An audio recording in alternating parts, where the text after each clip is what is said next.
এবছর থেকে ঢাকা বিশ্ববিদ্যালয়ের অধীনে ভর্তি বন্ধ হচ্ছে 7 কলেজে। কিভাবে চলবে নির্ধারণ করবে বিশেষজ্ঞ কমিটি। 2024-25 শিক্ষাবর্ষ থেকে পরবর্তী শিক্ষাবর্ষের কার্যক্রম পরিচালনার জন্য এই কমিটিকে আমরা অনুরোধ করছি আমাদের পরবর্তী কার্যক্রম শিক্ষা কার্যক্রম তাদের মাধ্যমে পরিচালনা করবার জন্য। চাকরি জাতীয়করণের দাবিতে শাহবাগে আজও ইবতেদায়ী শিক্ষকদের অবস্থান, দাবি না মানা পর্যন্ত রাজপথে অবস্থানের ঘোষণা। জাতীয়করণ করা লাগবে, আমার দাবি, আমার ভাই বোনের দাবি, সকলের দাবি জাতীয়করণ করতে হবে। যদি 24 ঘন্টা টাইম দিলে 24 ঘন্টার মধ্যে যদি সে কোনো দাবি দেয় আমাদের না মানে, তাহলে এর চাইতে কঠোর ভাবনা আছে। 1 থেকে 1.5 বছরের মধ্যে নির্বাচন চায় ইসলামী আন্দোলন, ফ্যাসিবাদ বিরোধী ঐক্যে জোর দিলেন বিএনপি মহাসচিব।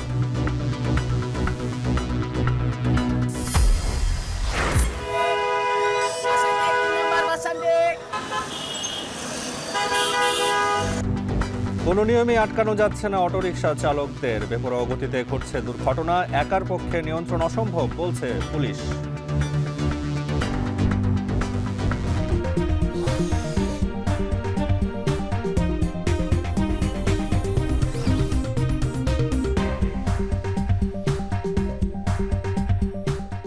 স্বাগত, এখন বিকেলে পুরো আয়োজন আপনাদের সঙ্গে আছি আমি তাসওয়ার নাফি। চলতি সেশন থেকে ঢাকা বিশ্ববিদ্যালয়ের অধীনে ঢাকা কলেজ, ইডেন কলেজ সহ রাজধানীর বড় 7টি কলেজে বন্ধ হচ্ছে ভর্তি কার্যক্রম। তবে কলেজগুলো আর জাতীয় বিশ্ববিদ্যালয়ের অধীনেও কার্যক্রম চালাতে আগ্রহী নয়। এই অবস্থায় কিভাবে কলেজগুলো পরিচালিত হবে তা নির্ধারণে বিশেষজ্ঞ কমিটি করেছে শিক্ষা মন্ত্রণালয়। বিস্তারিত প্রতিবেদনে। রোববার রাতভর ঢাকা বিশ্ববিদ্যালয় ও 7 কলেজের শিক্ষার্থীদের সংঘর্ষের জেরে সকাল থেকে উত্তেজনা বিরাজ করে কলেজ ক্যাম্পাসগুলোতে। 7 কলেজের শিক্ষার্থীরা কেন্দ্রীয় শহীদ মিনারে সংবাদ সম্মেলন করে 6 দফা জানায়, বেঁধে দেয় 4 ঘন্টার আলটিমেটাম। 7 কলেজের শিক্ষার্থীদের সঙ্গে ঢাকা বিশ্ববিদ্যালয় শিক্ষার্থীদের সংঘাতের দায় নিয়ে ঢাকা বিশ্ববিদ্যালয় প্রশাসনকে ক্ষমা প্রার্থনা করতে হবে এবং প্রভিসি মামুন আহমেদকে পদত্যাগ করতে হবে।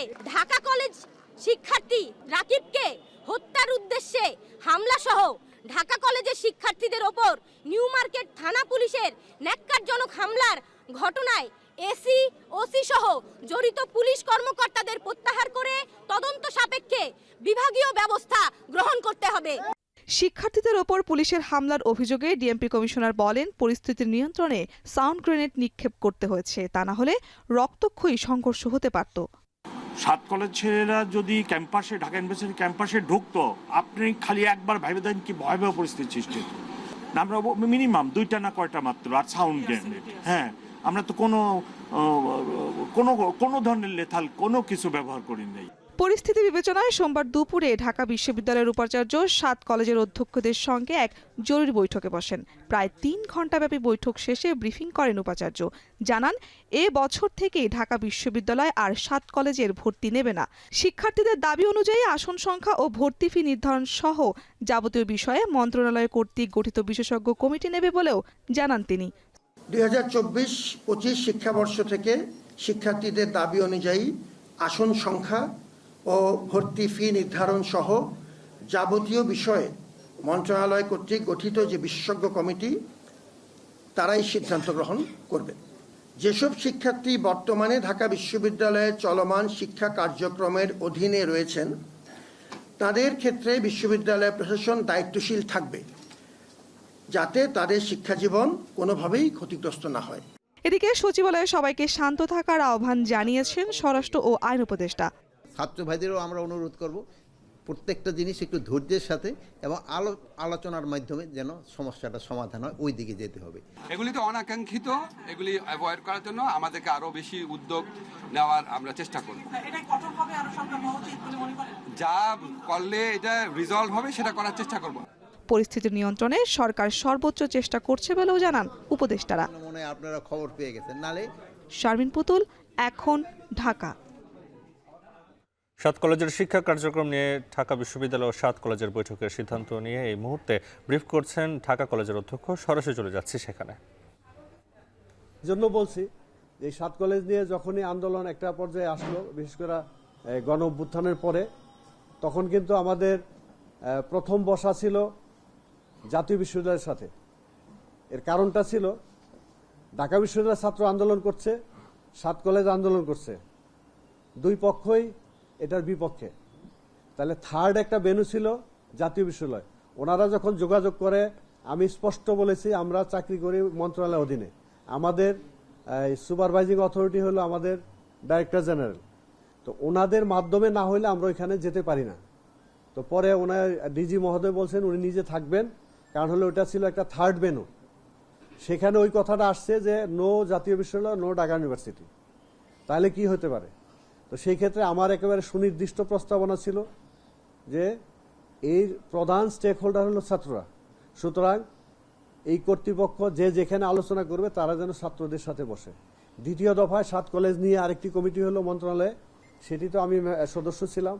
সেখানে আমার প্রধান কথা ছিল যে এই আন্দোলন অথবা এই চাওয়ার প্রধান স্টেক হোল্ডার ছাত্ররা, ছাত্ররা যাতে তাদের মুখোমুখি হয় অথবা তাদের কথাগুলো তারা নিজেরা বলে। আমরা জানি ওরা কি বলে, বাট এই কথাটা আমরা না বলে ওরা ওদের মুখে বলুক এবং ওদের থেকে কর্তৃপক্ষ শুনুক, সেটা অনেক বেশি ফলপ্রসূ, কার্যকর হবে, বাস্তবসম্মত হবে। সেই চিন্তায় আমরা এই কথাগুলো বারবার বলেছি এবং সেটারই ফল আজকে যেটা হলো যে এই কমিটি কিন্তু তাদের সাথেই প্রথম বসেছে, ছাত্রদের সাথে, পরবর্তী পর্যায়ে অধ্যক্ষ মহোদয়দের সাথে, এবং থার্ড স্টেজে হলো বিভিন্ন বিভাগীয় প্রধানদের সাথে। এরপরে তারা যেটা বলছেন যে শিক্ষাবিদ, যারা বরেণ্য শিক্ষাবিদ দেশের, যাদেরকে সবাই আমরা চিনি বা জানি, হয়তো আরও কেউ থাকতে পারেন, এইটা বলেছেন। তো সেই কারণে আমরা আশাবাদী যে আশা করি যে একটা ভালো প্রতিষ্ঠান তারা উপহার দিতে পারবেন জাতির সামনে।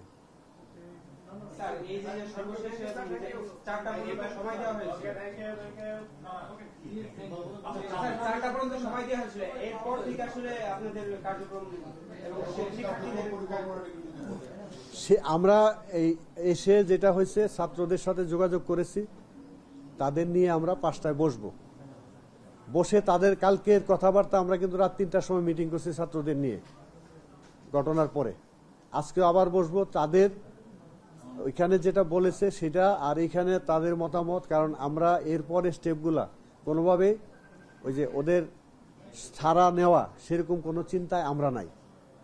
এই জায়গাটা আমরা রাজধানীর 7 কলেজের সিদ্ধান্ত নিয়ে কথা বলছিলেন ঢাকা কলেজের অধ্যক্ষ, আমরা তখন যুক্ত ছিলাম সেখানে। কোনো প্রকার পুরো পরিকল্পনা এবং সক্ষমতা না থাকার পরও 2016 সালে কর্তৃত্ববাদী প্রধানমন্ত্রী শেখ হাসিনার নির্দেশে রাজধানীর সরকারি 7টি কলেজকে জাতীয় বিশ্ববিদ্যালয় থেকে বের করে অধিভুক্ত করা হয় ঢাকা বিশ্ববিদ্যালয়ে। শিক্ষার মান বাড়ানোর কথা বলা হলেও উল্টো তৈরি হয়েছে নানান বৈষম্য। এর দায়ভার ঢাকা বিশ্ববিদ্যালয়কে দিয়েছেন শিক্ষাবিদরা। ঢাকা বিশ্ববিদ্যালয় থেকে বের হয়ে দ্রুতই স্বতন্ত্র কাঠামো বাস্তবায়নের প্রস্তাব কলেজগুলোর। ফরহাদ বিন নূরের প্রতিবেদন। ঢাকা বিশ্ববিদ্যালয়ে অনেকগুলো সমস্যার মধ্যে প্রধানতম সমস্যা হলো আবাসিক সংকট। অনেক ছাত্রছাত্রী তাদের যোগ্যতা থাকা সত্ত্বেও আবাসনে থাকতে পারছে না। দ্বিতীয় সংকট হলো আমাদের টিচার কোয়ালিটি। আমরা দেখি যে আমাদের টিচারের কোয়ালিটি খুবই নিম্নমানের। এর কারণ হলো আমাদের টিচার যে রিকমেন্ডেশন, সেই রিকমেন্ডেশন যথাযথভাবে পালন করা হয় না। যেখানে ঢাকা বিশ্ববিদ্যালয়ের নিজ ক্যাম্পাসের শিক্ষার্থীদের একাডেমিক কার্যক্রম, শতভাগ আবাসন সুবিধা, রেজিস্ট্রার ভবনের সেবা এবং ক্যাম্পাসের সুষ্ঠু পরিবেশ তৈরিতে হিমশিম অবস্থা, সেখানে হঠাৎই 2016 সালে রাজধানীর সরকারি 7টি কলেজকে এর অধিভুক্ত করা হয়। তৎকালীন ঢাকা বিশ্ববিদ্যালয়ের উপাচার্য আ.ম.স. আরিফিন সিদ্দিক এবং জাতীয় বিশ্ববিদ্যালয়ের সাবেক উপাচার্য হারুনুর রশিদের মনস্তাত্ত্বিক দ্বন্দ্ব যখন প্রকাশ্যে, তখন শেখ হাসিনার নির্দেশে রাজধানীর সরকারি 7টি কলেজকে জাতীয় বিশ্ববিদ্যালয় থেকে বের করে অধিভুক্ত করা হয় ঢাকা বিশ্ববিদ্যালয়ের। কিন্তু 7 কলেজের প্রায় 1 লাখ শিক্ষার্থীকে সেবা দেওয়ার অতিরিক্ত সক্ষমতা ঢাকা বিশ্ববিদ্যালয়ের কি ছিল? তৎকালীন প্রধানমন্ত্রী যে সরাসরি বলেছিলেন এটা করার জন্য, তার মানে কি? তার মানে হলো যে আপনার যে অন্যান্য যে ফিল্টারগুলো, রিসার্চগুলো, মেকানিজমগুলো, অ্যাডমিনিস্ট্রেটিভ ডিসিশনগুলো, কোনো কিছুকে তোয়াক্কা করা হয়নি। না করে প্রধানমন্ত্রী বলেছেন, সুতরাং এটাকে করা লাগবে এবং করা হয়েছে। যেই সিদ্ধান্তের উপরে ভিত্তি করে এই কাজটা করা হয়েছিল, অর্থাৎ এই 7 কলেজকে ঢাকা বিশ্ববিদ্যালয়ের অধিভুক্ত করা হয়েছিল, সেই সিদ্ধান্তটা একটু ভুল। শিক্ষার মান বাড়ানোর কথা বলা হলেও হয়েছে হিতে বিপরীত। ধুঁকতে হয়েছে শিক্ষার্থীদের, সনদে বৈষম্য করা আর অযৌক্তিক ফি আদায়ের বিষয় তো আছেই। প্রত্যেক বছর আপনার বিভিন্ন ধরনের পরীক্ষার যে সময়সূচি নিয়ে রুটিন নিয়ে তারা হচ্ছে কি মন গড়া মাফিক 4 মাস 5 মাস একটা সেশনের পরীক্ষা নেয়। এই যে সমস্যাগুলো আছে এগুলো গত 7 বছর ধরে চলে আসতেছে। একদিকে শিক্ষক সংকট, ক্লাসরুম নাই, স্বতন্ত্র পরীক্ষার হল বলতে কিছু নাই। দেখা যাচ্ছে যে বছরের 6টা মাসই ওখানে নানান ধরনের পরীক্ষা হচ্ছে। হ্যাঁ, এর কারণে যেটা হয় ছেলেমেয়েরা 210 দিন ক্লাস পায় না। সর্বপ্রথম বৈষম্য যেটা আমরা 7 কলেজের শিক্ষার্থীরা ফেস করি সেটা হলো আমাদের আইডেন্টিটি ক্রাইসিস। আমাদের কোনো পরিচয় নেই।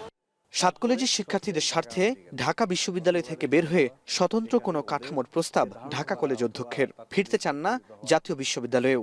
এই দুইটার মধ্যে না থেকে ভিন্ন কোনো একটা চিন্তা সরকারের মধ্যে হয়তো আছেন, যে জন্য তারা এই প্রক্রিয়াটি শুরু করেছেন। এটা আরও আগে থেকে শুরু হয়েছে। সেখানে আমরা বলেছি যে ছাত্র শিক্ষক স্টেক হোল্ডাররা সকলের সাথে কথা বলে এবং শিক্ষাবিদদের সম্পৃক্ত করে যাতে একটা সুন্দর ব্যবস্থা হয়, যেটাতে শিক্ষার প্রকৃত অর্থে গুণগত মান নিশ্চিত করা যায়, যেটা আমাদের পরবর্তী প্রজন্মের জন্য, জাতির জন্য কল্যাণকর হবে।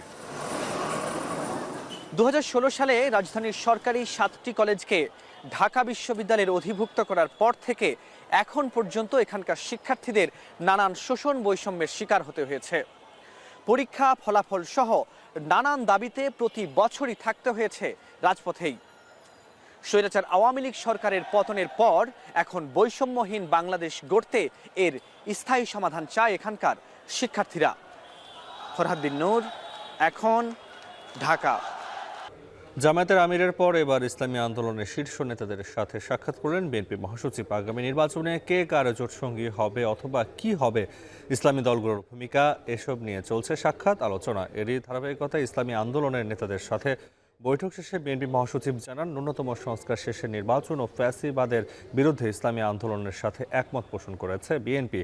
এছাড়াও সংস্কার শেষে 1 থেকে 1.5 বছরের মধ্যে নির্বাচনের দাবি জানিয়েছে ইসলামী আন্দোলন। আরও জানাচ্ছেন জাওয়াত মাহমুদ। গণ অভ্যুত্থানের পর সুষ্ঠু ও নিরপেক্ষ নির্বাচন আয়োজনের দাবির পাশাপাশি বড় ও ছোট রাজনৈতিক দলগুলোর নির্বাচনী প্রস্তুতি কেমন হবে তা নিয়ে এখন আলোচনা সর্বত্র। এরই ধারাবাহিকতায় গেল 21 জানুয়ারি অতীতের রেকর্ড ভেঙে এক মঞ্চে দেখা যায় ইসলামী আন্দোলন ও জামায়াত ইসলামীর 2 শীর্ষ নেতাকে। এই সাক্ষাৎ ঘিরে বৃহত্তর ইসলামী জোট গঠনের প্রয়াস আরও দৃশ্যমান হয়। এমন প্রেক্ষাপটে দেশের প্রধান রাজনৈতিক দল বিএনপিকেও দেখা গেল নির্বাচনী জোট নিয়ে উদ্যোগী হতে।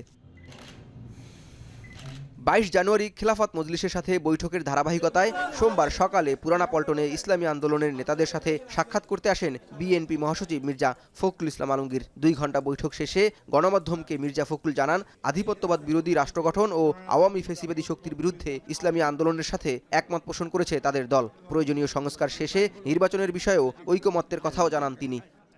আধিপত্যবাদ, সম্প্রসারণবাদ ও সাম্রাজ্যবাদ মুক্ত, স্বাধীন, সার্বভৌম, টেকসই গণতান্ত্রিক কল্যাণমূলক রাষ্ট্র গঠনে জাতীয় ঐক্য গড়ে তোলা, দুর্নীতিবাদ, সন্ত্রাসী, খুনি ও টাকা পাচারকারীদের দ্রুত বিচারের আওতায় এনে দৃষ্টান্তমূলক শাস্তির ব্যবস্থা করা, ভোটাধিকার সহ সকল মানবাধিকার রক্ষায় জাতীয় ঐক্যমত গড়ে তোলা, ন্যূনতম প্রয়োজনীয় সংস্কার শেষ করে দ্রুত সময়ের মধ্যে সুষ্ঠু গ্রহণযোগ্য নির্বাচনের ব্যবস্থা করা। বৈঠক প্রসঙ্গে ইসলামী আন্দোলনের আমির রেজাউল করিম বলেন, জাতীয় ঐক্য সহ 10টি বিষয়ে বিএনপির সাথে ঐক্যমত পোষণ করেছে তার দল। এ সময় নির্বাচন প্রসঙ্গে তিনি বলেন, সংস্কার শেষে 1 থেকে 1.5 বছরের মধ্যে নির্বাচন চায় তারা। এটা আমরা আগে থেকেই বলেছি যে দ্রুত সময়, আমরা সেখানে শব্দটা ব্যবহার করেছি, খুব বেশি সময়টা না নিয়ে যৌক্তিক, সেই যৌক্তিক সময়টা আমরা বলেছি 1 থেকে 1.5 বছরের মধ্যে, এরকম একটা কথা আমরা বলেছি। আর 6 মাস তো প্রায় চলেই গেল, আর 1 বছরের মধ্যেই সুন্দর একটা জাতীয় নির্বাচনের ব্যবস্থা করবে, এটাই আসলে মূলত আমাদের কথা। দেশের রাজনীতিতে ভোটের সময় নির্বাচনী মোর্চা কিংবা রাজনৈতিক জোট গঠন স্বাভাবিক ঘটনা হিসেবে দেখা হলেও হাসিনা আমলের 3 বিতর্কিত নির্বাচনে ভোট কিংবা জোট রাজনীতি ছিল অনেকটাই আলোচনার বাহিরে। নেতারা বলছেন, এমন বৈঠক রাজনীতিতে ইতিবাচক পরিবর্তন আনবে। জাওয়াত মাহমুদ, এখন, ঢাকা। চাকরি জাতীয়করণ না হওয়া পর্যন্ত আন্দোলন চালিয়ে যাওয়ার ঘোষণা ইবতেদায়ী মাদ্রাসা শিক্ষকদের। এই নিয়ে আরও জানাতে শাহবাগ থেকে যুক্ত হয়েছেন গালিব ইবনে রিয়াজ। গালিব, দাবি আদায় না হওয়া পর্যন্ত শিক্ষকরা কি রাজপথে অবস্থান করবেন কিনা, কি বলছেন তারা? এছাড়া শাহবাগ মোড় হয়ে যান চলাচলের কি অবস্থা জানাবেন।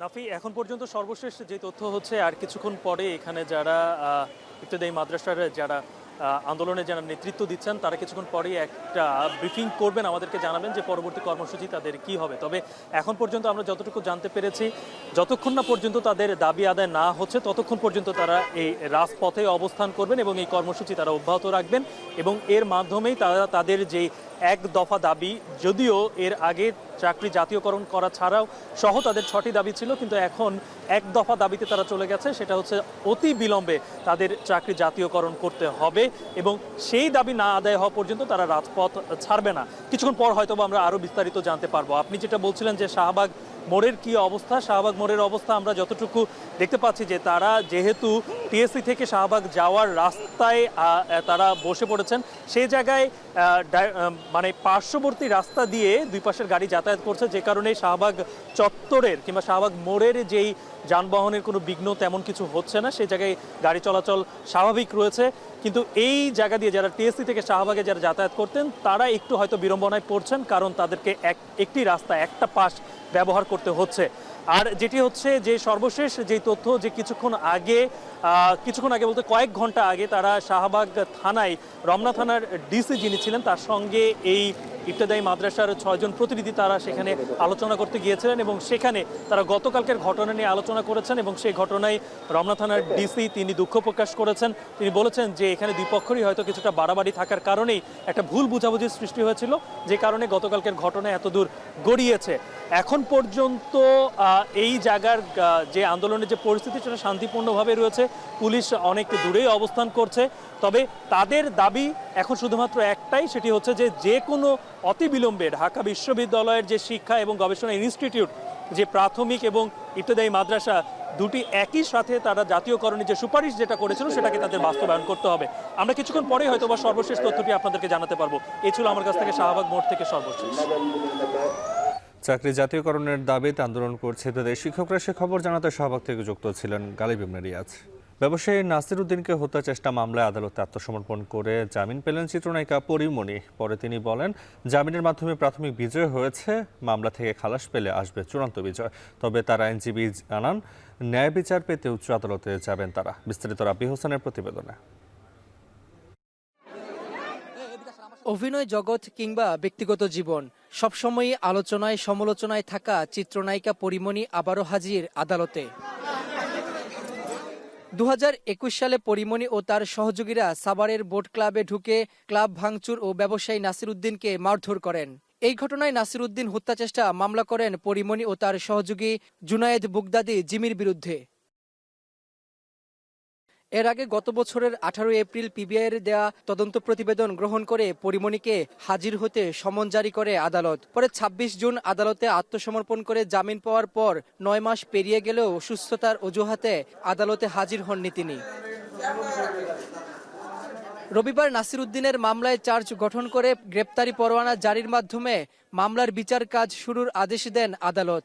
সোমবার সকালে আদালতে আত্মসমর্পণ করে জামিন চান পরিমণি। পরে আদালত তার জামিন মঞ্জুর করেন। জামিন পেয়ে পরিমণি বলেন, খালাস পাওয়ার মাধ্যমে চূড়ান্ত বিজয়ের আশা করছেন তিনি। জানান, আদালতের প্রতি আস্থা রয়েছে তার। একটা পাল্টা মামলা করা হলো শুধু দমানোর জন্যই, তারপর কিছু না, এবং এটা বিচারাধীন। আমার বিশ্বাস যে আমি সঠিক বিচার পাবো, আমি ন্যায় বিচার পাবো। পরিমণির আইনজীবী বলেন, পরিমণির মামলা চলার মধ্যেই ব্যবসায়ী নাসির উদ্দিন মামলা দায়ের করেন। একই সাথে দুটি মামলা চলতে পারে না বলেও জানান তিনি। আমরা মনে করি যে এই বিষয়ে আরেকটি মামলা চলমান থাকা সঠিক হয়নি বলে আমরা আইনজীবীরা মনে করেছি বলেই দরখাস্ত দিয়েছিলাম। তো যাই হোক, আমরা ট্রায়াল ফেস করব। আমরা মনে করি যে এই মামলায় একই ঘটনা যেহেতু পরিমণির বিরুদ্ধে শেষ পর্যন্ত কিছুই হবে না বলেই আমরা মনে করি। এদিকে গত 25 জানুয়ারির ফেসবুক পোস্টের বিষয়ে কিছু বলতে রাজি হননি পরিমণি। রাব্বি হোসেন, এখন, ঢাকা। রাজধানীর সড়কে বেপরোয়া হয়ে উঠেছে ব্যাটারি চালিত অটোরিকশা। 30 থেকে 40 কিলোমিটার গতিতে চলতে সক্ষম এই অটোরিকশা নগরীর সড়ককে অকার্যকর করে তুলছে, সৃষ্টি করছে যানজট। সব মিলে লাইসেন্সবিহীন এসব অবৈধ বাহনের দাপটে অতিষ্ঠ নগরবাসী। বিশেষজ্ঞরা বলছেন, দ্রুত লাগাম টানা না গেলে সড়কে দুর্ঘটনার ঝুঁকি আরও বাড়বে। বিস্তারিত স্থানীয় মৃধার প্রতিবেদনে।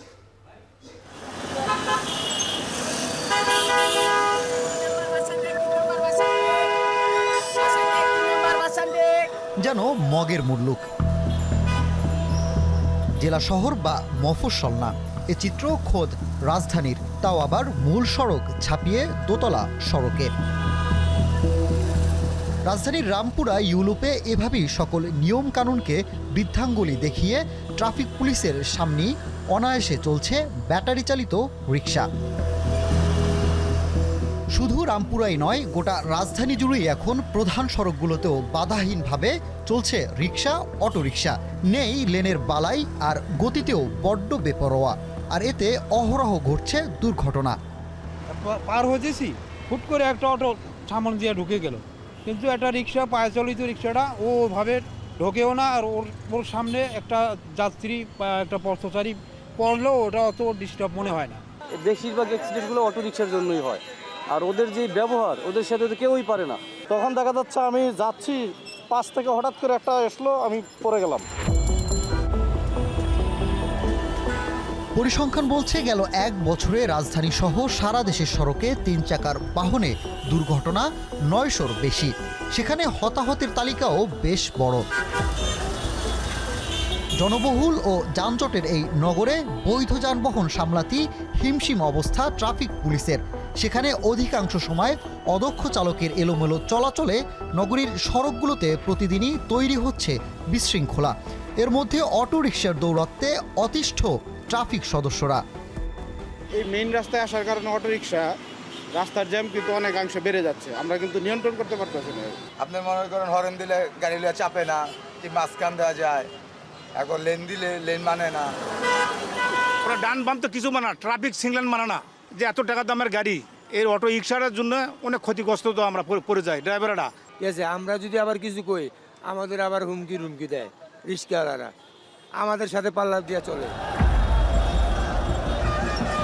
বিগত সরকারের আমলে অটোরিকশা চলাচলে নিষেধাজ্ঞা দিলেও চাপের মুখে আদেশ প্রত্যাহার করে নেয় শেখ হাসিনা সরকার। পরবর্তীতে অন্তর্বর্তী সরকারের আমলে মহানগরীতে অটো চলাচলে নিষেধাজ্ঞা আরোপ করেন আদালত। অটো চালকদের তীব্র আন্দোলনে তাও কার্যকর হয়নি।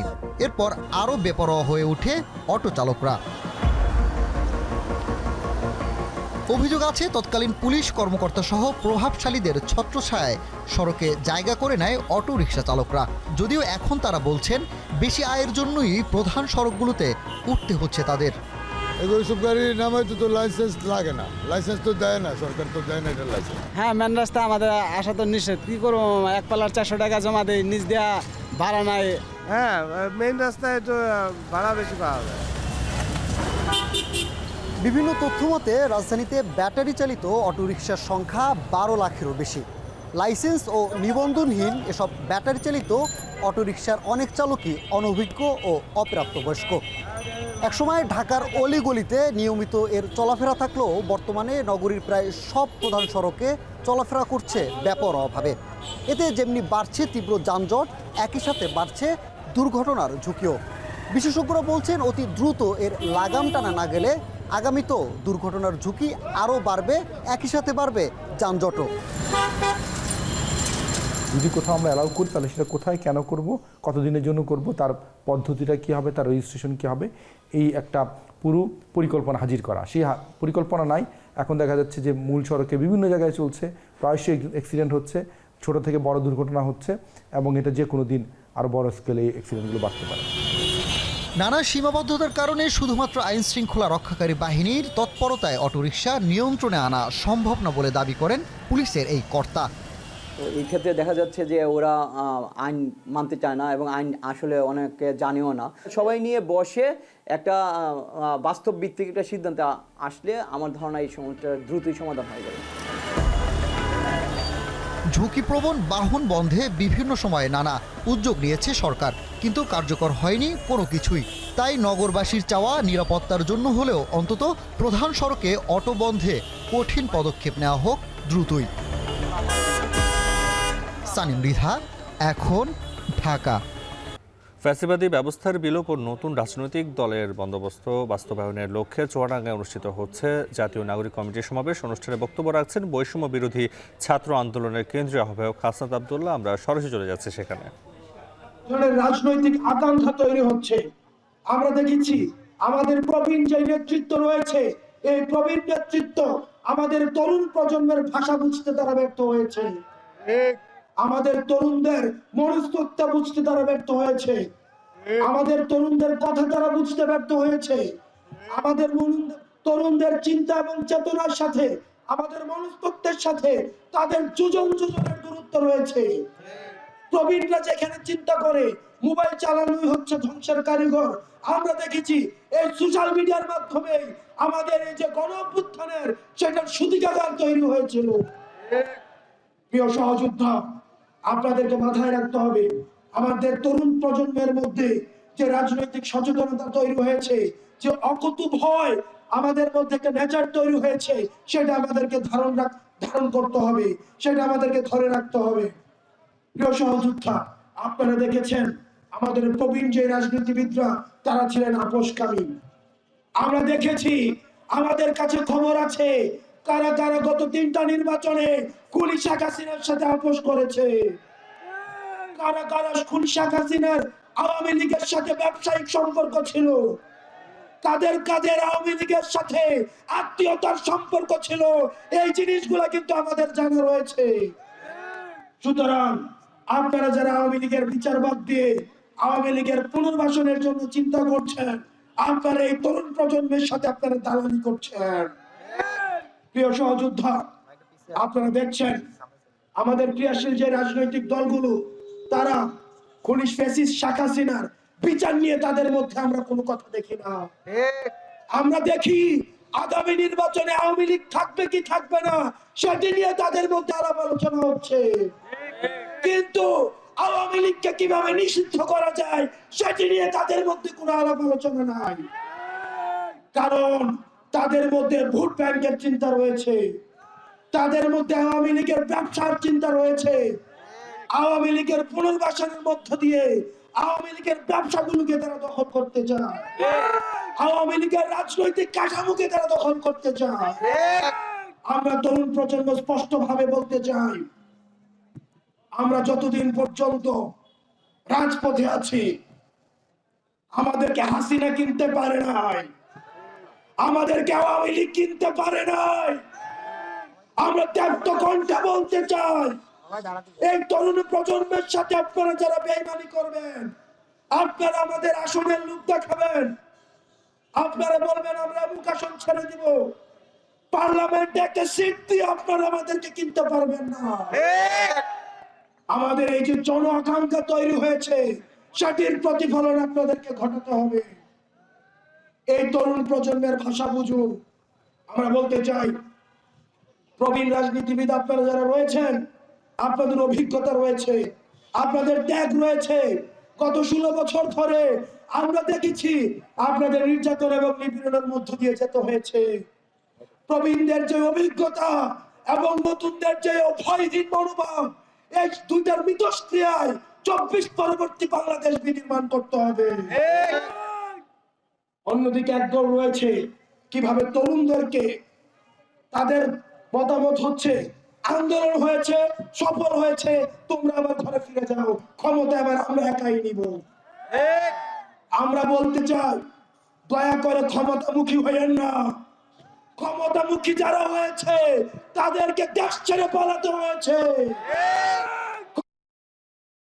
চুয়াডাঙ্গা জাতীয় নাগরিক কমিটি সমাবেশে কথা বলছিলেন বৈষম্য বিরোধী ছাত্র আন্দোলনের কেন্দ্রীয় সমন্বয়ক হাসনাত আব্দুল্লাহ। আমরা তখন যুক্ত ছিলাম সেখানে। খুলনায় ট্যাঙ্ক লরি শ্রমিক নেতা আলী আজমকে গ্রেপ্তারের পর থেকে কর্মবিরতি পালন করছেন শ্রমিকরা। সকাল থেকে ডিপোগুলো থেকে বন্ধ রয়েছে তেল উত্তোলন ও সরবরাহের কার্যক্রম। এদিকে তেল শেষ হয়ে যাওয়ার শঙ্কা রয়েছে। এ বিষয়ে বিস্তারিত দেখব প্রতিবেদনে। খুলনায় জ্বালানি তেলের ডিপোর সামনে তেল বহনকারী গাড়ির সারি। সকাল থেকেই তেল লরিগুলো লোড হওয়ার কথা থাকলেও শ্রমিকদের কর্মবিরতিতে পড়তে হয়েছে অচল অবস্থায়। খুলনা বিভাগীয় ট্যাঙ্ক লরি শ্রমিক ইউনিয়নের সাধারণ সম্পাদক আলী আজিমকে গ্রেপ্তারের প্রতিবাদে এবং মুক্তির দাবিতে কর্মবিরতি পালন করছেন ট্যাঙ্ক লরি শ্রমিকরা। খুলনার পদ্মা, মেঘনা ও যমুনা অয়েল ডিপো থেকে জ্বালানি তেল উত্তোলন বন্ধ রাখা হয়েছে, যাতে দক্ষিণ অঞ্চলের 16টি জেলায় বন্ধ রয়েছে জ্বালানি তেল সরবরাহ। সোমবার সকালে খুলনা নগরীর ট্যাঙ্ক লরি শ্রমিক ইউনিয়ন কার্যালয় চত্বরে বিক্ষোভ সমাবেশ করেন শ্রমিকরা। দাবি আদায় না হওয়া পর্যন্ত কর্মসূচি চালিয়ে যাওয়ার হুঁশিয়ারি দেন তারা। তার নামে একটা মিথ্যা মামলা, একটা বানোয়াট মামলা দিছে। সাধারণ সম্পাদক সহ আমার ক্যাবিনেটের 4 জন নেতা আছে, তার ভিতরে আমিও আছি। আমিও এর মাঝে অ্যারেস্ট হয়েছি, আমিও কিছুদিন জেল খেটে আসছি। আমাদের নামে যে মিথ্যা মামলা দেওয়া হয়েছে, এই মিথ্যা মামলা প্রত্যাহারের জন্য আমরা এই কর্মবিরতিতে গেছি। আজকের কর্মসূচি আমাদের যে গ্রেপ্তার হয়েছে তাকে জামিন আনার পরে আমাদের কর্মবিরতি আমাদের আপাতত। এদিকে ট্যাঙ্ক লরি শ্রমিকদের কর্মবিরতিতে জ্বালানি তেল নিয়ে সংকটে পড়েছেন পেট্রোল পাম্প মালিকরা। নগরীর বেশ কিছু তেলের পাম্পে তৈরি হয়েছে সংকট। খুলনা বিভাগীয় ট্যাঙ্ক লরি শ্রমিক ইউনিয়নের সাধারণ সম্পাদক আলী আজিমকে রোববার দুপুর 2টার দিকে নাশকতা মামলায় গ্রেপ্তার করে পুলিশ। তারপর থেকেই কর্মবিরতিতে যায় শ্রমিকরা। এখন খুলনা।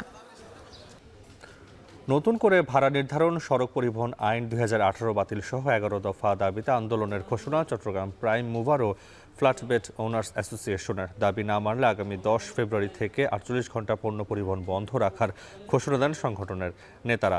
দুপুরে চট্টগ্রাম প্রেস ক্লাবে সংবাদ সম্মেলন করে দাবি ও আন্দোলনের কথা জানায় সংগঠনটি। এ সময় বক্তারা পরিবহন খাতের বিভিন্ন সমস্যার কথা তুলে ধরেন।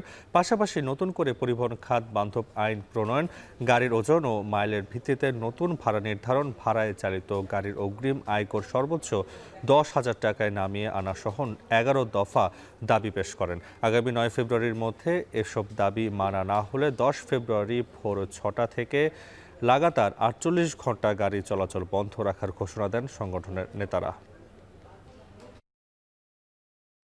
আগামী 2 বছরের মধ্যে দিল্লি থেকে সব অবৈধ বাংলাদেশিকে বের করে দেওয়ার হুমকি দিয়েছেন ভারতের কেন্দ্রীয় স্বরাষ্ট্রমন্ত্রী অমিত শাহ। একই সঙ্গে রাজধানী নয়াদিল্লিকে রোহিঙ্গা মুক্ত করার ঘোষণাও দেন তিনি। দিল্লির আসন্ন বিধানসভা নির্বাচন সামনে রেখে এক জনসভায় এ কথা বলেন স্বরাষ্ট্রমন্ত্রী। বিস্তারিত জানাচ্ছেন নৌশাদ কামাল। ভারতের বিধানসভা নির্বাচনের বাকি আর মাত্র 10 দিন। আগামী 5 ফেব্রুয়ারি দিল্লির 70টি আসনে হবে ভোট গ্রহণ। ভোট সামনে রেখে ব্যস্ত সময় পার করছে দিল্লির ক্ষমতাসীন আম আদমি পার্টি এবং প্রধান প্রতিদ্বন্দ্বী ভারত সরকারের নেতৃত্বে থাকা বিজেপি। চলছে পাল্টাপাল্টি সাফল্য ব্যর্থতার পাল্লা ভারী কার, ভোটারদের কাছে সেটি প্রতিষ্ঠা করার প্রতিযোগিতা। যশস্বী গৃহমন্ত্রী রোববার দিল্লির নারেলায় জনসমাবেশ করেন ভারতের কেন্দ্রীয় স্বরাষ্ট্রমন্ত্রী অমিত শাহ। 10 বছর ধরে দিল্লির ক্ষমতায় থাকা আম আদমি পার্টির বিরুদ্ধে তার অভিযোগ, জেলা প্রশাসনের সাহায্যে অবৈধ বাংলাদেশি অভিবাসী ও রোহিঙ্গাদের আশ্রয় দিচ্ছে রাজ্য সরকার। আসছে সপ্তাহের ভোটে দিল্লির বিধানসভায় আধিপত্য পেলে দ্রুততম সময়ে বাংলাদেশি ও রোহিঙ্গা মুক্ত করার ঘোষণা দেন অমিত শাহ। भाइयों बहनों, मैं आपको वादा कर कर जाता हूं, आप भारतीय जनता पार्टी को जिता दो, 2 साल में ही हम दिल्ली को बांग्लादेशी और रोहिंग्याओं से मुक्त कराने का काम करें। যুক্তরাষ্ট্রভিত্তিক থিঙ্ক ট্যাঙ্ক মাইগ্রেশন পলিসি ইনস্টিটিউটের সবশেষ তথ্য, ভারতের বিভিন্ন রাজ্যে প্রায় 25 লাখ বাংলাদেশি অভিবাসীর বাস। বৈধ অনুমতিপত্রবিহীন বাংলাদেশিদের প্রতি ভারতের বাক্যবাণ অবশ্য নতুন নয়।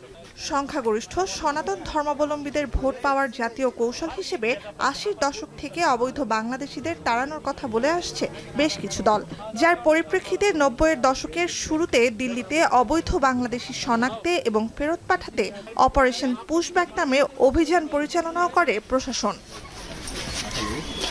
নুসহাত কামাল। এখন বিকেল শেষ করার আগে শিরোনামগুলো আরো একবার।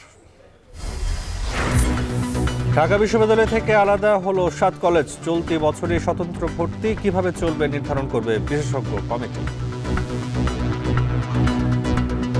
2024-25 শিক্ষাবর্ষ থেকে পরবর্তী শিক্ষাবর্ষের কার্যক্রম পরিচালনার জন্য এই কমিটিকে আমরা অনুরোধ করছি আমাদের পরবর্তী কার্যক্রম, শিক্ষা কার্যক্রম তাদের মাধ্যমে পরিচালনা করবার জন্য।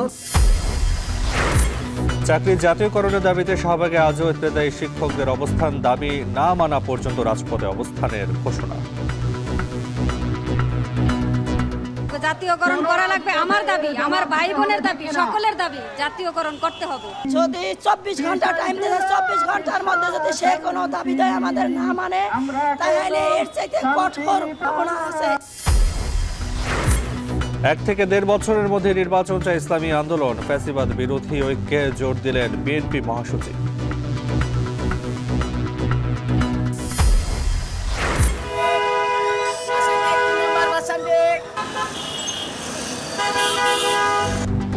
কোনো নিয়মে আটকানো যাচ্ছে না অটোরিকশা চালকদের, বেপরোয়া গতিতে ঘটছে দুর্ঘটনা, একার পক্ষে নিয়ন্ত্রণ অসম্ভব বলছে পুলিশ।